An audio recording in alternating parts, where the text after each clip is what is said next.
Right on to the real, much love to these haters. It's time for the Lakers, it's time for the Lakers. Right on to the real, much love to these haters. It's time for the Lakers, it's time for the Lakers. Right on to the real, much love to these haters. It's time for the Lakers, it's time for the Lakers.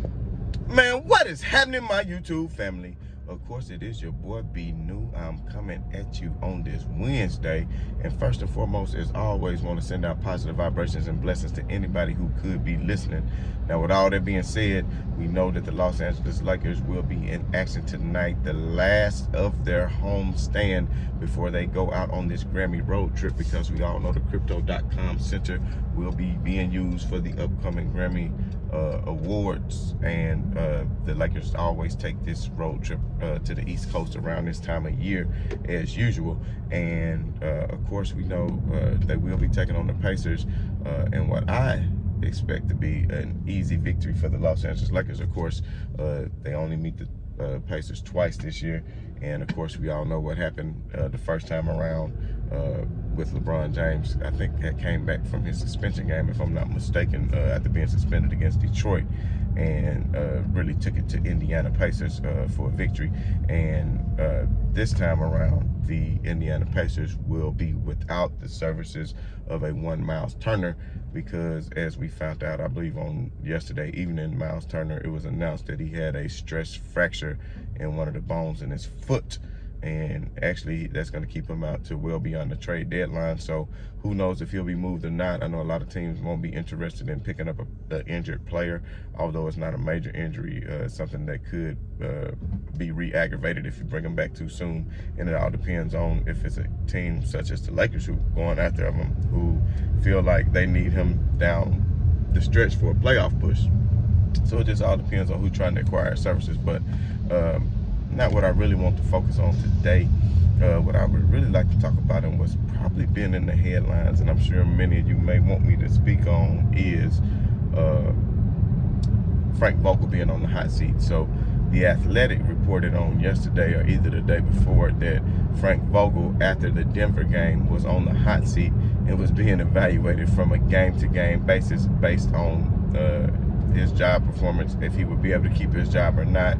And of course, you have many media heads and different people out there, such as your Shannon Sharps of the world, such as your Chris Broussards of the world, and all these other people, Charles Barkley, whoever, who get these takes and have their opinions. And, you know, I respect everybody's opinion, but we all know, me, myself, and I have been complaining about Frank Vogel for 2 years. And I feel like, you know, his coaching job was decent. The first year he did a pretty good job, but the Lakers had to me, a more talented roster, because they had somebody like a Danny Green, who was capable of being a great defensive player, as well as a knockdown three-point shooter who had a championship pedigree already, although he did miss that shot in Miami, you know, in the bubble, when the Lakers had to end up playing an additional game to beat them 4-2 instead of 4-1. But at the end of the day, you know, he was a great contributor to that team. Of course, JaVale McGee and Dwight Howard were better at playing big. You see how well JaVale McGee is playing currently. So,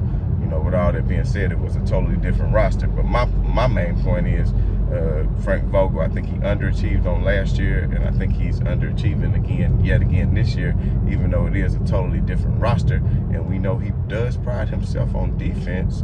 And when he prides himself on defense, Lakers typically have been in the top 5. Excuse me. The Lakers typically have been in the top 5 in defense, and this year we know, I think they may have creeped into the top 10 at one point. The victory against Utah, holding them to under 100, shows that they are capable of being a good defensive team, although a lot of people out there say they don't really have the personnel to do so. And I say, you know what? They don't have the personnel. If you start Trevor Ariza, then that's not the personnel. You're right. The 36-year-old who has no lateral movement, who has a pathetic plus-minus on the floor, you know, I thought maybe he could bring some defensive intensity to the Lakers. However, I was wrong.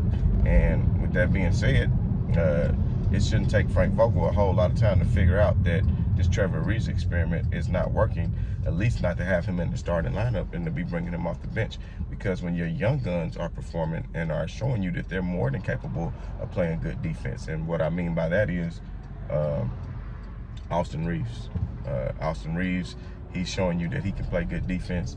THT, he's gotten a lot better on the defensive end of the floor. I wouldn't say he's a lockdown defender, but he's been showing a lot more activity as far as, you know, getting in the passing lanes, getting clean rips from other players, closing out on the three-point line, helping out on the weak side when it's time to rotate, actually playing decent pick and roll defense by not going under screens and actually fighting through the screens and forcing the issue, which I think the Lakers did a better job of on the other day. So this is what makes me think of something. Okay, so after that ass whooping that Lakers received by Utah, they probably told Frank Vogel, look, you out of here. And he probably went to the team and said, look, man, you know, and I'm sure the team probably cool with him to a certain extent. You're always going to have some disgruntled people because you cannot please all 12, 15 players or whatever all the time because everybody vying for minutes, especially when you're a deep roster.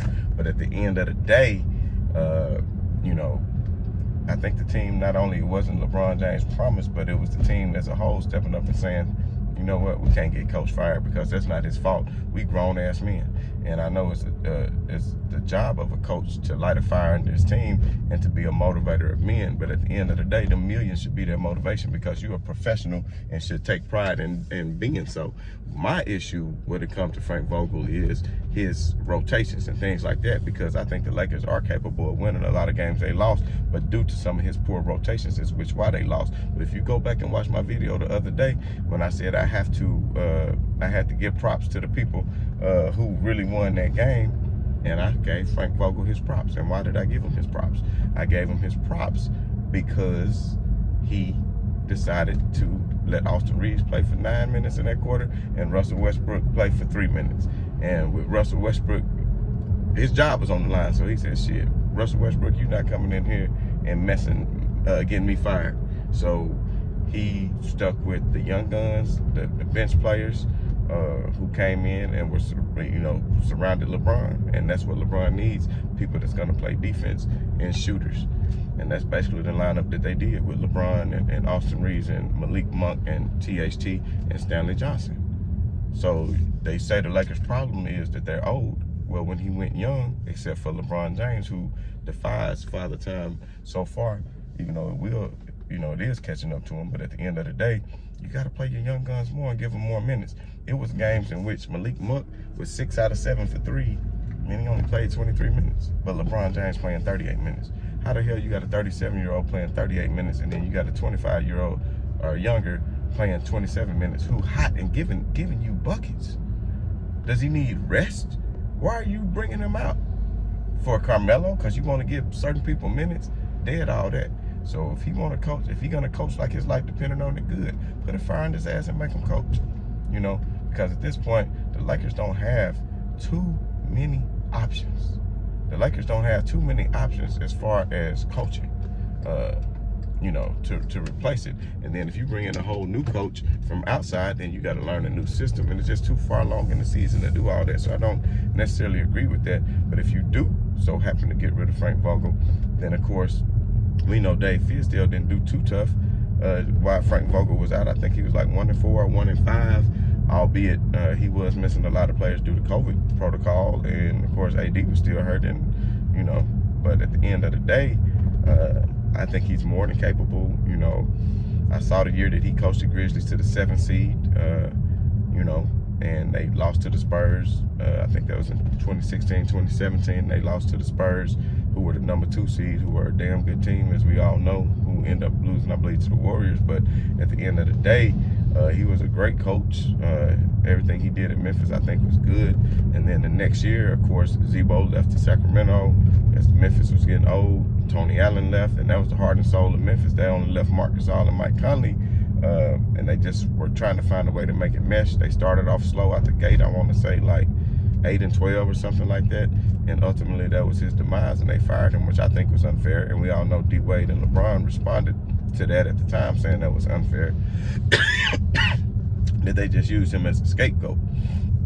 You know, but you know, with all that being said, Fizdale went on to the New York Knicks, and I dare anybody, and I know they did real pathetic. He might have won, what, 10 games maybe, but I dare anybody name a player that was on that roster during that time that he was with the New York Knicks. I mean, the best player I can think that they had, anybody outside of New York City, is what I'm talking about. If you're a diehard Knicks fan, you might can name them, but who they had? Moutier? Emmanuel Moutier? Was that the best they can get? So my point of the whole thing is, don't rush too quick to judgment. Now, even though Fizdale has had head coaching opportunities and been a head coach, I think Handy, why not give him an opportunity as an interim coach as well? Even though we know that wouldn't happen, because obviously when Vogel was out, they went to Fizdale because he had been a head coach and has prior head coach opportunities. But how do you become a head coach unless you are given the proper opportunity? And we know that Handy, was coaching LeBron those 4 years, and that second stint back in Cleveland, where he did take part in winning that championship in 2017. And then also, we know he was part of that. He was also part of that staff in Toronto that won a ring with Nick Nurse. And we also know that he was a part of the Lakers team that won the championship here just a couple years ago. So, Phil Handy never really made it to the NBA. He was a great player back in Hawaii. I think he played in the WAC or whatever Hawaii plays in. He was a decent player, but never panned out to the NBA, went undrafted, but he did play overseas. But he started off with the Lakers as a developmental coach, I want to say back in 2010, maybe 2009, you know what I mean? Whatever. And then went from that on, and trajectory of his career was high after that, because he went on to be assistant coaches to a LeBron James.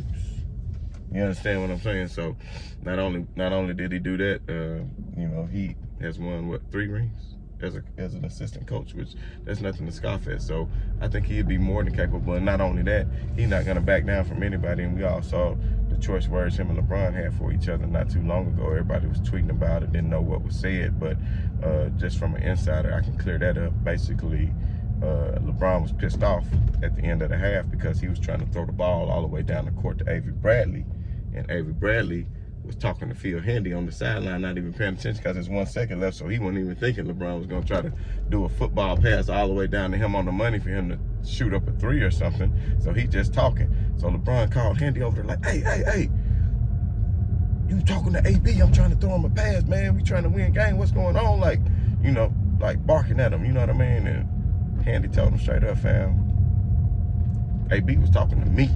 He said, if you read his lip, he said, Avery Bradley was talking to me. I wasn't talking to him, he was talking to me. You yelling at the wrong one, player. So at the end of the day, I think it's funny, but I think they got a great relationship, and they work out a lot together in the offseason. He's a defensive-minded player himself. Handy was a defensive, I think he won all defense in the WAC for his position when he played in Hawaii, if I'm not mistaken. So, if they do decide to get some new blood in the coaching staff, I say either wait till the year's over with and stick with what you got, as much as I hate to say it.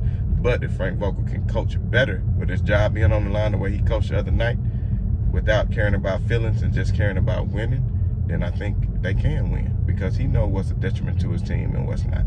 You understand what I'm saying? But at the end of the day, look forward to the Lakers taking on the Pacers tonight. Continue they can rise in the standings, and I predict by All-Star break, the Lakers will definitely be in that 5 or 6 spot out of the play-in tournament, which sadly is the goal for now. But Anthony Davis will be returning soon, so that's gonna be another boost in the arm for the Los Angeles Lakers. So at the end of the day, man, I'm gonna chime back in with y'all later on. But as always, it's been real. So right on to the real, and much love to these haters. I'm out.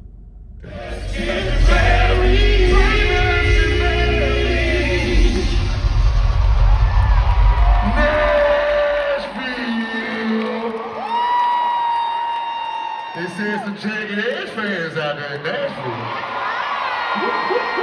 That's what I said. When I say jagged, y'all say edge. Jagged, jagged. When I say penny, y'all say lane. Penny, penny, penny. I did penny, I think.